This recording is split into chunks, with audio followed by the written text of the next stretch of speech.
설교 전에 우리 축복 찬양대 늘 귀한 찬양 감사드립니다. 이름도 잘 지셨어요. 축복. 그리고 항상 모르겠습니다. 제가 느끼기에는 물론 힘 있는 찬양도 있고 여러 가지 찬양이 있지만 축복 찬양대의 찬양을 늘 이렇게 수요 예배 때마다 느끼는 건 한 폭의 그림 같아요. 서정적 수채화 같은 느낌이 들어서 마치 제가 선한 목자 따다 푸른 초장에 막 이렇게 막 가는 것 같아요. 그렇게 안 느끼시는 분들은 아마 저처럼 마음이 맑지 않으신가 봐요. 이게 너무 아름다운 찬양에서 막 너무 한 폭의 그림 같지 않으세요? 이럴 때는 아멘 크게 하시는 거예요. 다시 한번 할게요. 한 폭의 그림 같지 않으세요? 우리 하나님께 영광의 박수 올려드리겠습니다. 감사합니다.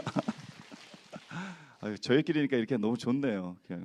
아까 또 여기 또 들어오기 전에 어떤 한 권사님이 목사님 말씀은 제가 부정한 게 참 많잖아요. 또 생긴 거와 다르게 부정한 게 많은데 그냥 긍정적에서 좋으시다는 것을 야 큰일 났다 나 이제 부정적인 말 하면 안 되겠다.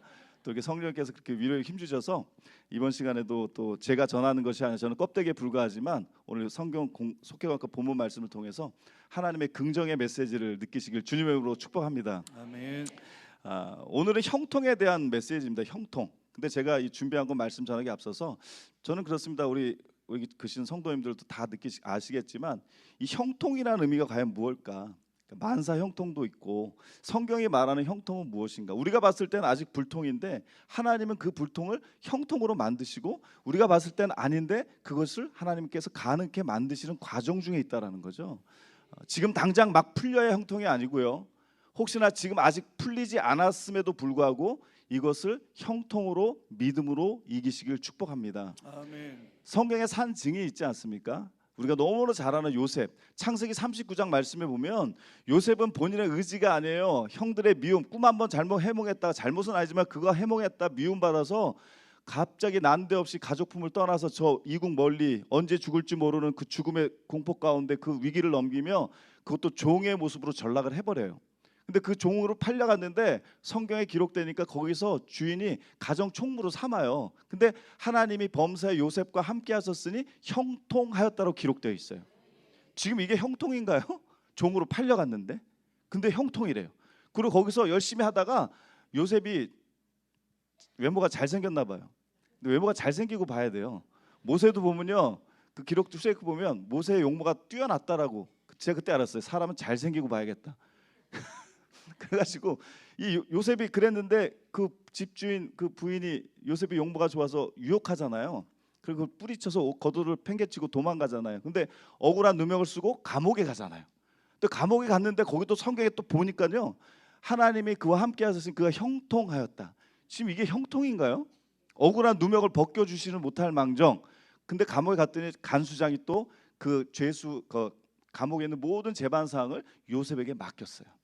지금 봤을 땐 절대 형통이 아니죠. 근데 하나님이 형통이시래요. 결국 어떻게 되죠?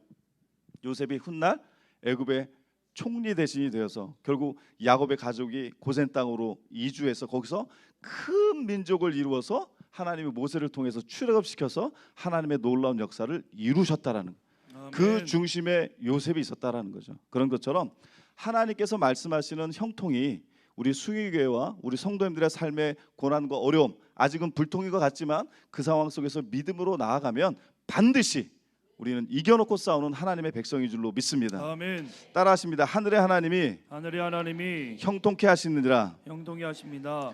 오늘 이 느헤미야서 본문을 살펴보기 전에 먼저 좀 살펴볼 게 있는데, 이 느헤미야서 앞에 있는 성경이 뭐죠? 에스라. 신약 성경에도 어떤 책이 있는데 그 신혼부부들이 많이 읽어야 될 책들 중 하나예요. 신약에는 우리 허정현 목사님이 바로 맞히시네요. 신약에는 아시잖아요. 우리 수준이 있잖아요. 넌센스지만 에베소서를 읽으면 아이가 생기고, 에스라 뭐 이렇게 구약은 또 이게 있어요. 이걸 느껴야 센스가 있으신데 괜찮습니다. 뭐 아무튼 자, 그 얘기를 하려는 게 아니라 이 느헤미야와 앞에 있는 에스라가 원래는 한 권의 책이었어요. 근데 훗날 이게 이제 두 부분으로 갈려졌는데 뭐 이거 성경 시험 보지는 않습니다. 참고로 이 에스라와 느헤미야서는 제2 성전 시대를 그 역사를 다루고 있는 책입니다. 즉 이스라엘 백성이 바벨론 포로로 잡혀갔죠. 그러다 그 바벨론이 페르시아에서 멸망당하면서 다시 이제 백성들이 다시 고국으로 돌아가는데 그게 언제였냐면 이제 오늘 말씀에도 나와 있지만 아다삭스 왕이 그 칙령을 주지만 그 전에 이제 이스라엘 백성들에게 페르시아의 왕이었던 이 바벨론이 약해지니까 바벨론 포로로 끌려갔던 사람들에게 고향으로 가라 하는 그 고레스 칙령이 떨어집니다. 자, 그래서 이제 예루살렘으로 돌아와 보니까 성전이 막 무너져 있는 거예요. 성벽이 다 허물어지고 막 성문이 불타 있고, 그래서 이제 그것을 재건하고 그들의 영적 신앙도 다시 회복하는 역사를 기록한 것이 바로 이제 에스라 느헤미야서입니다. 그 중에서 이 에스라서는 다윗의 후손이었던 스룹바벨 그가 주도 아래 이루어진 1차 귀환, 그 다음에 성전 재건, 그리고 이제 후에 학사 겸 제사장이었던 에스라의 인도 아래 2차 귀환, 그리고 오늘 이제 이 느헤미야에서 3차 귀환, 고향 땅으로 첫 번째, 두 번째, 세 번째 그들이 귀환하는 겁니다. 그런 가운데서 이제 오늘 본문에서 이 느헤미야는 그 총독 느헤미야가 3차 귀환을 통해서 예루살렘 성벽을 재건하고 공동체를 쇄신한 역사를 기록한 것이 느헤미야서입니다. 이것을 기억하시면 될 것 같고, 자, 그러면 또 본문으로 들어가기 앞서서 느헤미야는 누구인가, 뭐 하는 사람인가? 느헤미야는 이 바벨론의 포로로 잡혀간 유대인이었고요, 페르시아 황제에게 잔을 받들어 올리는 그 중요한 일을 맡았던 사람이에요. 그러니까 왕의 술잔을 담당한 거죠. 아무나 맡을 수는 없죠. 그 일은 참으로 중요한 임무입니다. 왜? 왕이 마실 음료를 미리 맛보는 거죠. 그게 더 맛있나 맛없나 그것도 있지만 거기에 독이 들었나 안 들었나. 그래서 그 일은 참으로 너무나 어려운 일이었고, 그가 포도주라든지 각종 음료를 먹는 것은 독살의 위험으로부터 왕을 지키는 그런 중대한 임무가 있었습니다. 그러나 이 느헤미야의 직업에는 단점, 그런 어려움만 있는 것이 아닙니다. 자기 관심사를 왕에게 직접 가난할 수 있는 특혜도 있었다라는 거죠. 어느 날 느헤미야는 예루살렘 재건을 위해 고구로 돌아간 사람들이 시련을 겪고 있다는 소식을 듣습니다. 예루살렘 성벽이 완전히 파괴되고 적의 위협에 무방비 상태로 노출되어 있다는 소식을 들으니까 너무 마음이 안 좋은 거예요. 이때 느헤미야가 그 어려운 상황들을 이 왕이 알고서 왕이 그 일을 물었을 때, 느헤미야가 그런 고국의 사정을 밝혔을 때 이제 얼마간의 요즘 말로 휴가를 줘서 그 땅에 귀환을 해서 그 모든 일을 처리할 수 있도록 왕이 배려를 해준 겁니다. 그래서 느헤미야가 예루살렘에 간 내용이 오늘 본문의 말씀입니다. 자, 아닥사스 왕이 느헤미야에게 고구로 돌아가서 무너진 성벽과 성문을 재건하도록 허락해 줍니다. 이러한 형통의 은혜를 입었던 느헤미야, 오늘 우리도 형통의 은혜를 받아야 될 줄로 믿습니다. 아멘. 오늘 특별히 수요 오전 예배 오신 분들한테만 또 하나 서비스로 말씀드릴게요. 형통의 비결이 있습니다. 한번 따라합니다. 형통의 비결. 형통의 비결. 다른 거 없습니다. 하나님의 말씀을 주야로 묵상하시기 바랍니다. 아멘. 시편 1편 2절로 3절 말씀 같이 자막 보시면서 읽겠습니다. 시작. 오직 여호와의 율법을 즐거워하여 그 율법을 주야로 묵상하는도다. 그는 시냇가에 심은 나무가 철을 따라 열매를 맺으며 그 잎사귀가 마르지 아니함 같으니 그가 하는 모든 일이 다 형통하리로다. 아멘. 또 여호수아 1장 8절 시작. 이 율법책을 내 입에서 떠나지 말게 하며 주야로 그것을 묵상하여 그 안에 기록된 대로 다 지켜 행하라. 그리하면 내 길이 평탄하게 될 것이며 내가 형통하리라. 하나님의 말씀을 아침이고 밤이고 묵상한 것밖에 없는데, 이 묵상은 히브리어로 하가 의성어예요. 소리내어 읍조리다. 아침이고 저녁이고 하나님 말씀을 읽은 것밖에 없는데, 야, 말씀하신 대로 우리 하나님이 이렇게 형통케 하셨다고. 형통의 비결은 다른 데 있지 않습니다.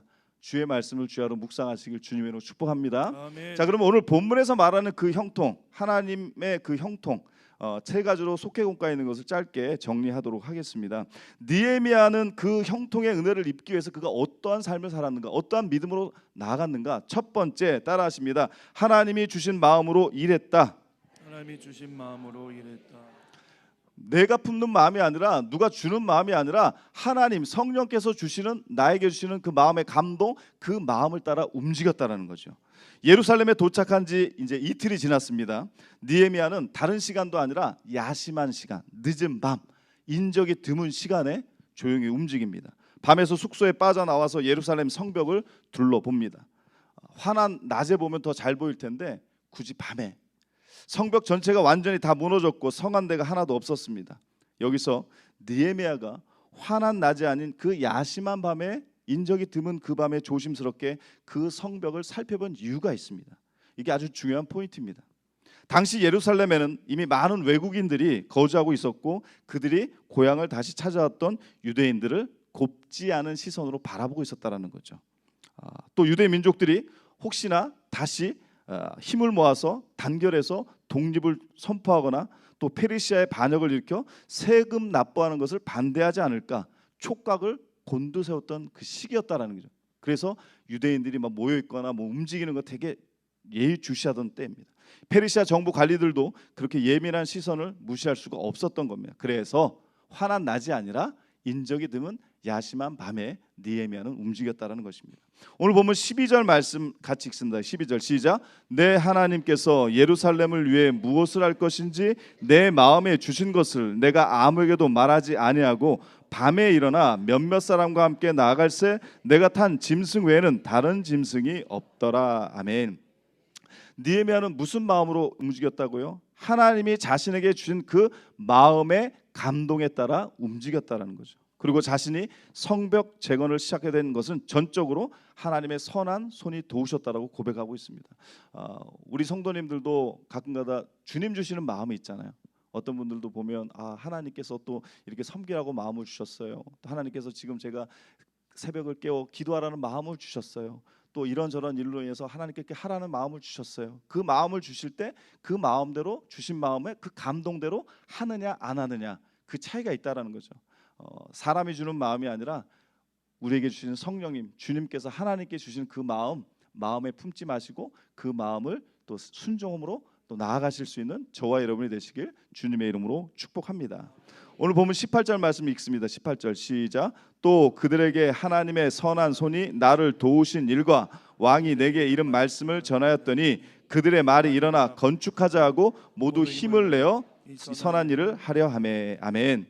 이처럼 선한 마음을 주셨고 또 그 마음을 통해서 하나님의 선한 손이 나를 도우고 계심을 우리는 믿습니다. 사랑하는 성도 여러분, 하나님은 우리에게도 느헤미야뿐만이 아니라 우리에게도 내게도 마음의 감동을 주실 때가 있습니다. 느헤미야에게 주셨던 하나님의 그 마음의 감동, 오늘 우리에게도 감동을 주십니다. 성전 재건하라는, 성문을 다시 재건하라는 그 마음의 감동을 우리에게도 주신다라는 것입니다. 하나님의 뜻을 위해 내 마음을 움직이실 때 주저하지 말고 즉각 순종하시길 축복합니다. 그럴 때 모든 문제를 해결해 주시는 형통의 은혜가 임할 줄로 믿습니다. 아멘. 형통의 비결 첫 번째, 오늘 본문에 있는 것처럼 하나님께서 주신 마음으로 일하실 줄로 믿습니다. 아멘. 두 번째로 따라하십니다. 철저하게 조사하고 저게 조사하여 계획을 세웠다. 개혁을 섰습니다. 그 마음 주신 걸 갖고 그냥 그래 막 이렇게 앞서가지 않고 그것을 놓고 기도하고 다시 한번 여쭤보고 다시 한번 점검하고 꼼꼼하게 체크했다라는 거죠. 물론 이게 사람 성향마다 달라요. 꼼꼼하게 체크하는 성향이 있고 덜렁덜렁대는 성향이 있고 그래요. 덜렁덜렁은 아니지만 그저께인가 우리 김정은 목사님 어디 가실 때 누가 다 챙겨주잖아요. 저는 그 얘기를 들으면서 저희 집사람 없죠. 너무 부러웠어요. 저는 제가 알아서 다 챙기거든요. 솔직히 부러웠어요, 목사님. 너무 부러웠어요. 사람마다 성향이 다른 거지 뭐 이렇게 좋고 나쁨의 의미 절대 아니면 오해하지 마십시오. 자기 성격이 그런 거지. 어느 더 좋은 성격이 나쁜 성격 이런 게 아니라 성향이 다른 것뿐입니다. 자, 이렇게 느헤미야가 철저하게 꼼꼼하게 조사하는 성격이 있으니까 하나님 또 그렇게 쓰신 것이고 또 그러지 않은 성격은 그러지 않은 대로 하나님 또 쓰신다라는 거죠. 자, 느헤미야는 예루살렘에 도착해 은밀하게 그것도 밤에만 일어나서 측근들만 데리고 여러 지역을 돌아보는데 아주 정확하게 꼼꼼하게 상황을 파악한 겁니다. 밤에 12절 말씀에도 보면 밤에 일어나 13절 앞에도 보니까 그 밤에 15절에도 보니까 그 밤에 유다 백성과 지도자들도 느헤미야의 행동을 전혀 눈치채지 못했다라는 거죠. 그 야심한 밤에 조심히 움직이니까. 오늘 보면 16절 말씀 같이 읽습니다. 16절 시작. 방백들은 내가 어디 갔었으며 무엇을 하였는지 알지 못하였고 나도 그 일을 유다 사람에게나 제사장들에게나 귀족들에게나 방백들에게나 그 외에 일하는 자들에게 알리지 아니하다가. 아멘. 이처럼 조심스럽게 신중하게 움직였더니 사람들은 알지 못했어요. 자, 그렇게 보니까 예루살렘의 현실은 느헤미야가 바라봤을 때 너무나 참담했습니다. 성벽은 다 무너졌습니다. 성문은 다 불에 탄 상태였습니다. 그는 예루살렘의 상태가 생각보다 심각하다는 것을 살피며 알았습니다. 그래서 보다 신중하게 조사했던 것입니다. 하나님의 일은요, 물론 열정도 중요하지만 열정만으로는 감당할 수 없습니다. 때로는 우리가 너무나 인간적인 생각에 성급하게 행동할 땐 또 그에 따른 어려움 당할 때도 있죠. 그래서 느헤미야는 본격적으로 움직이기 전에 그러한 꼼꼼하게 철저하게 조사하면서 믿음으로 세밀한 계획을 세운 겁니다.